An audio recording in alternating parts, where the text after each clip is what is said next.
राज्यसभा और विधान परिषद के सदस्यों को चुनने को लेकर विपक्षी दल और भाजपा में रार ठन गई है। लखनऊ में पूरी तरीके से आप यूं समझ लीजिए कि एक घमासान है सियासी दलों के बीच में। कौन जीतेगा, कौन हारेगा, कौन मनाएगा जश्न, इसी का संघर्ष चल रहा है। क्या फिर बीजेपी सबको पटकनी दे के जश्न मनाएगी? यही कुछ सवाल है। यहाँ चौपाल ग्रामीणों के साथ है। क्या लगता है कि बीजेपी सबको मात दे देगी या विपक्ष, समाजवादी पार्टी या दूसरे दल अपने विधान परिषद और राज्यसभा में सदस्य भेज पाएंगे? ये जो लोकदल का जो विलय करा है बीजेपी ने अपने उसमें, ये केवल सपा को मात देने के लिए करा है। ये मास्टर स्ट्रोक हो भी सकता है। ये सपा के लिए नुकसान कम, लेकिन लोकदल के लिए नुकसान ज़्यादा रहेगा। शॉर्ट टर्म तो उसे फ़ायदा रहेगा, लेकिन लॉन्ग टर्म लोकदल को नुकसान रहेगा। बीजेपी फ़ायदा लेगी। बीजेपी ने तो अभी उसके साथ गठबंधन की घोषणा भी नहीं की है। तो बातें तो चल रही है गलियारों में, राजनीतिक गलियारों में बातें चल रही है। कभी जैन जी कह रहे हैं कि हम जा रहे हैं, वो तो लगेगा, अभी पूर्वानुमान है अभी तो। लेकिन जो बात चल रही है कि लोकदल जा रहा है बीजेपी के साथ, बीजेपी को फ़ायदा रहेगा, लेकिन लोकदल को नुकसान रहेगा। इससे बहुत नुकसान रहेगा। लेकिन विधान परिषद में तो मात दे ही देगी लोकदल बीजेपी का साथ। शॉर्ट टर्म मैं बता रहा हूँ, शॉर्ट टर्म फ़ायदा है, लेकिन लॉन्ग टर्म नुकसान है। लॉन्ग टर्म नुकसान है। आपका क्या मानना भैया? जी सही कह रहा है भैया। भाई बिल्कुल बात सही है इनकी। फिलहाल तो शॉर्ट टर्म उसे लाभ है, लेकिन जो मुस्लिम का ताना बाना बुना गया था सत्ता के गलियारों में, मुजफ्फरनगर दंगों में, वो टूट जाएगा, विश्वास टूट जाएगा। और रही बात, आपने जो सवाल कराया कि गठबंधन की घोषणा की, अभी 3 दिन बाद राज्यसभा के चुनाव हैं, तो वोटिंग होनी है। सारे विधायक परसों जा रहे हैं, 10 तारीख मथुरा से सीधा जाएंगे, तो वहाँ RLD बीजेपी के पक्ष में मतदान करेगा। उसके बाद ही सियासी का मसला पता लगेगा कि स्थिति क्या है, तभी तस्वीर साफ होगी। तो इसका असर यहाँ पे भी दिखाई देगा कुछ? नहीं जी, यहाँ पे नहीं कोई दिखाई देगा। तो ये जो जाट माने जाते हैं और किसान माने जाते हैं RLD के बीजेपी के साथ जाने के बाद, अब तो कोई विरोध रहा ही नहीं। अब तो कोई फिलहाल विरोध रहा नहीं, लेकिन जयंत जी ने आज भी बयान दिया है, ऐसा नहीं है। कहीं ना कहीं उनके अंदर किसानों की वो तो है ही, नेता तो है ही। आज भी उन्होंने बयान दिया कि किसानों की समस्याओं का समाधान होना चाहिए। आज भी बयान दिया अखबार में उन्होंने। तो इस चीज़ का बीजेपी को लाभ होएगा। पश्चिम में RLD मजबूत है, स्ट्रॉन्ग है। मैंने आपसे पहले भी कहा था और आज भी कह रहा हूँ, स्ट्रॉन्ग की वजह से दोनों पार्टी को लाभ होएगा। NDA का जो वो है अपना अलायंस है, वो मजबूत है। और कल मोदी जी ने भी कहा था, ये जो दूसरी पार्टी है नील बटा सन्नाटा है, इन्हें कुछ नहीं मिलने, इनकी जमानत जब्त हो जाएगी। और रही बात उसकी, अब जो विधान परिषद के चुनाव है, जो राज्यसभा वाले चुनाव है, उसमें हमारा पूरा आंकड़ा है। हम जो है अपने हमारे 8 के 8 कैंडिडेट बिल्कुल जीत जाएंगे, निर्विरोध जीत जाएंगे। मतलब कोई दिक्कत नहीं है किसी प्रकार की। सारे कैंडिडेट मजबूत है और वोट हम पे फालतू ही है, कम नहीं है। वोटिंग का आंकड़ा जितना चाहिए हम पे फालतू ही है वोट। तो मतलब यह है कि बीजेपी लोकसभा चुनावों में भी, राज्यसभा, विधान परिषद में, जहां विधायकों की खुद की वोट होती है, बेड़ा पार है। बेड़ा पार है, बिल्कुल कोई दिक्कत नहीं है। मोदी जी ने भी कल रैली में कह दी, वाराणसी 370 भाजपा और 400 पार NDA। तो कहीं से कहीं तक किसी का कोई मुकाबला नहीं है। ये तो सिर्फ अपनी ढपली, अपना राग गा रहे जो विपक्ष वाले हैं। इन पर फिलहाल कुछ है नहीं, ना इनकी दुकान में कोई सामान है। कोई सामान नहीं। क्या आपको भी ऐसे ही लग रहा है? नहीं डब्लू भाई सब नहीं बता तो क्या नजर लग रहा है? जैसे जयंत भाई इसमें गए हैं, ये किसानों का कुछ ना कुछ फायदा जरूर करवाएंगे। जैसे क्या फ़ायदा हो जाना चाहिए? जैसे मतलब गन्ने का भाव है या और बहुत किसानों की चीज़ है, तो उससे इसमें जाने से तो कुछ ना कुछ दबाव बनेगा, कुछ ना कुछ काम तो बीजेपी वाले करेंगे।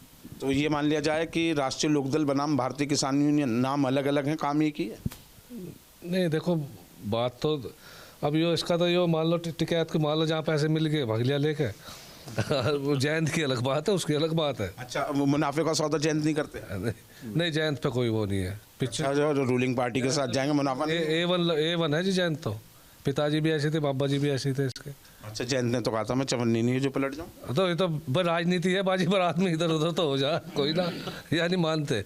जब अखिलेश की गैल उसकी बात नहीं बनी तो वो अपना फिर चला गया। अच्छा, तो अखिलेश तो ये कह रहे थे कि 0 से उनके 9 विधायक करा दिए जब हमारे साथ रहे विधानसभा चुनाव में। बकवाद है, अखिलेश कह रहा था ये।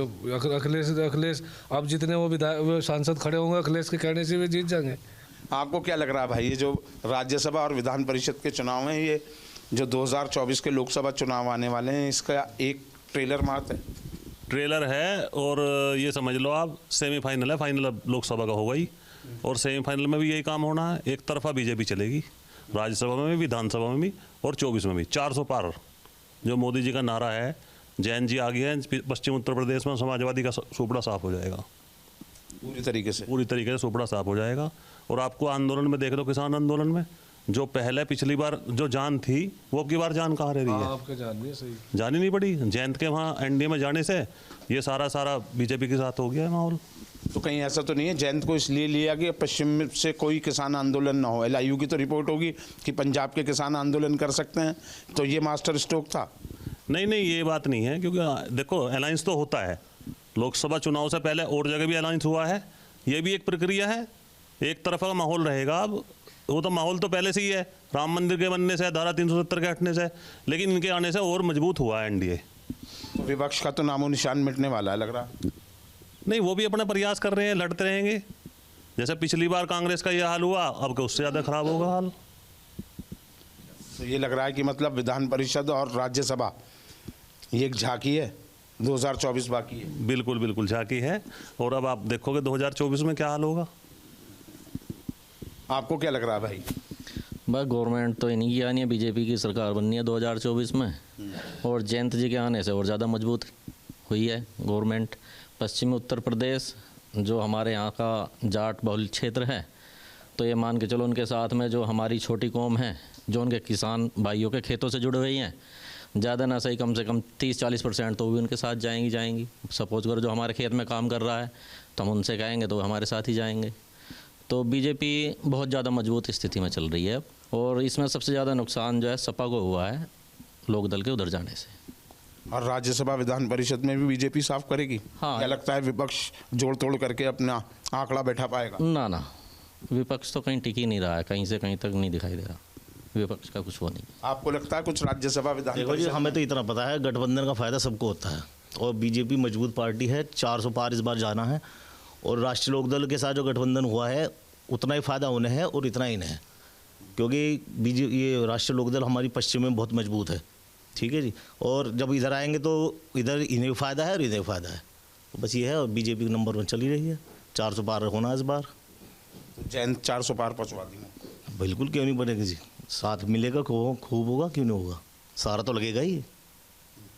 और कांग्रेस की क्या स्थिति नजर आ रही है? वो तो सबको पता है जी, नील बट्टे सन्नाटा है, क्या है, कुछ नहीं है, बस कहीं ये से कोई उम्मीद नजर नहीं आ रही? कुछ नहीं जी। हम कांग्रेस की बिल्कुल सब साफ है, सफाया है, कुछ भी हो, चाहे कैसी यात्रा निकल जाए, कुछ भी हो जाए, साफ है बिल्कुल। तो कुल मिलाकर बीजेपी का जो अभियान है वो विधान परिषद राज्यसभा में भी पब्लिक को तो यही लगता है कि बीजेपी सबको मात दे देगी। रही 2024 की बात, तो दिन ज़्यादा शेष नहीं है, वो भी सामने आ जाएगा कि विपक्ष कितना मजबूत है और भाजपा के सामने कितनी मजबूती से वो लड़ सकता है। इधर 8वें पे संजय सेठ जी हैं वो, या फिर खतरे में कौन आ रहा है? देखिए सब नहीं, देखिए सबसे बड़ी बात है कि ये मान कर चलिए कि इसमें सत्ता पक्ष बलौती होगा। आज हम चैनल पर कह दें विपक्ष के रूप में कि नहीं साहब हम जीत रहे हैं, तो ये बकवास होगी। सत्ता बढ़ेगी बिल्कुल। एक बात बताइए, फिर वही बात, 10 सीटें 11 प्रत्याशी, मुश्किल में कौन, संजय सेठ या फिर उधर तीसरे नंबर पे कोई? भाई साहब को मालूम है जीत अगर कह दें तो भी दिक्कत है, क्योंकि ये जानते हैं भारतीय जनता पार्टी हार को भी जीत में तब्दील कर देती है, क्योंकि हमारे पास चाणक्य की सेना है भारतीय जनता पार्टी। मतलब बाजीगर हैं आप लोग? हाँ भाई बिल्कुल है, हम लोग राजनीति बिल्कुल पलट देते हैं, और हम नहीं, जनता भी पलटती है। ये ईवीएम उधर से तो सपा में 3 में से कौन बाहर हो जाएगा ये बताइए। देखो ये अंदेशा नहीं है, ये तो कोई भी नहीं बता सकता, लेकिन कुछ ना कुछ तो चमत्कार होगा, वो दिखने को मिलेगा अभी जो है। अच्छा, तो एक बात बताइए, जीत हार का जश्न दिल्ली तक जाएगा? राज्यसभा और विधान परिषद दोनों जीतेंगे। और रही बात जो आप एक एक्स्ट्रा प्रत्याशी की बात कर रहे हैं, ये एक्स्ट्रा प्रत्याशी जो है, ये जो विपक्ष में जो नेताओं की नाराजगी है, क्योंकि सबका साथ सबका विश्वास के आधार पे प्रत्याशी भारतीय जनता पार्टी ने खड़ा किया है। जो असंतुष्ट हैं, जो उनके कार्यों से असंतुष्ट हैं, उस पार्टी जिस पार्टी में होते हुए भी उनके मन मुताबिक जिस आप इशारा किसकी तरफ कर रहे हैं? पीडीए वाली बात? ये वाली बात में जो वो नहीं तो हम तो इशारा क्या मैं वो तो आपको सही बता रहा हूँ कि, और उसमें आलोक रंजन जी हारेंगे। कह रहे हैं आलोक रंजन जी? नहीं, ऐसा बात नहीं, समाजवादी पार्टी के तीनों प्रत्याशी जीतेंगे। ये हमेशा संविधान। इधर से कौन जाएगा, 8वां नंबर वाला या कोई और?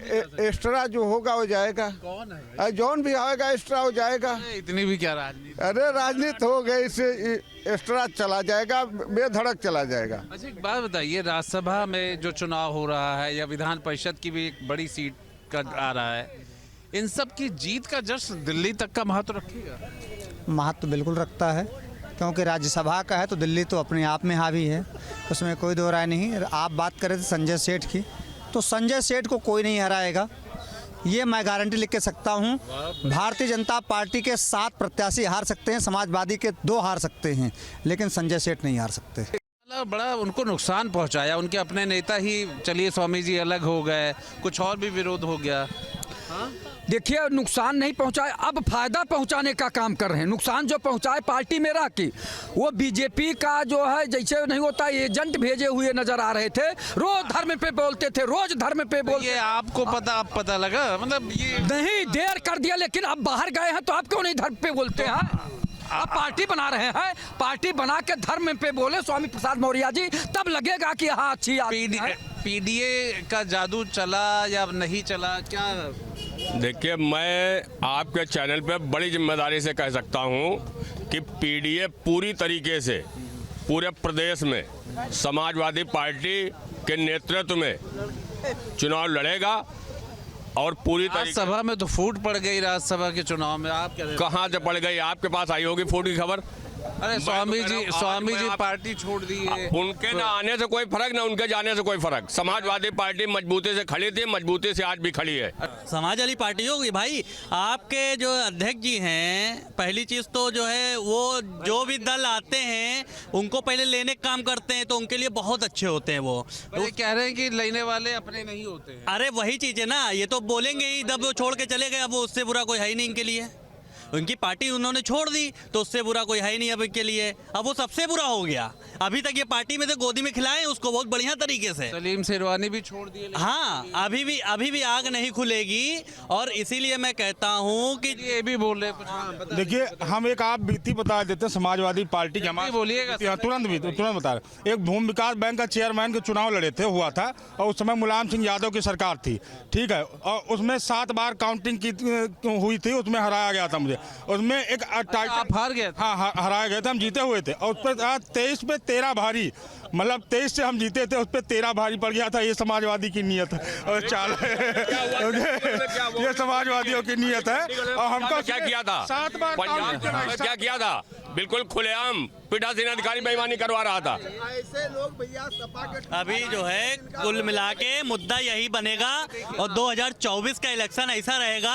आपके चैनल के माध्यम से मैं बता दूं, नरेंद्र मोदी जी के लिए 2 लाइन बोलना चाहता हूं। जो जलता है उसे जलने दो, ये जलजला नहीं रुकने देंगे, वो देश नहीं झुकने देगा, हम उसे नहीं झुकने देंगे। अब की बार भाजपा 450 पार डंके की चोट पे है। राज्यसभा का चुनाव हो रहा है, फिर विधान परिषद का होगा, इन सब का क्या महत्व है? लोकसभा में आने वाले चुनाव में भी महत्व होगा, दिल्ली पे भी इसका जश्न होगा, क्या है?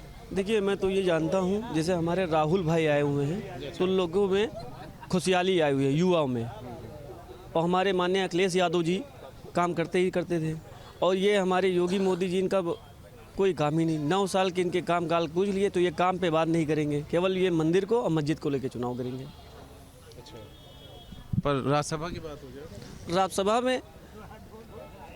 राज्यसभा में आने वाले में जनता उसी को वोट देगी जो काम कराएगा, जो विकास कराएगा। ये राज्यसभा हो या विधान परिषद हो या इन चुनाव के परिणाम हो, उसे लोकसभा के हाव भाव और उत्साह से जोड़े, तो कम से कम ये तो बिल्कुल साफ है कि जनता ने कहीं ना कहीं अपने आप में एक मन बनाया हुआ है। उसे पता रहता है कि कौन कमज़ोर कड़ी है और कौन मजबूत कड़ी है, और उसे ये भी समझ में होता है कि कहाँ पे सिस्टम मजबूत है और कहाँ पे आम जनता मजबूर है। इन सब को लेकर के सियासी चौक में फिर हम अगले विषय के साथ मिलेंगे। तब तक के लिए सियासी चौक देखिए, और फिर एक नए विषय के साथ अगले मोड़ पे। कैमरामैन निखिल गौर के साथ आलोक पांडे, न्यूज़ स्टेट, लखनऊ।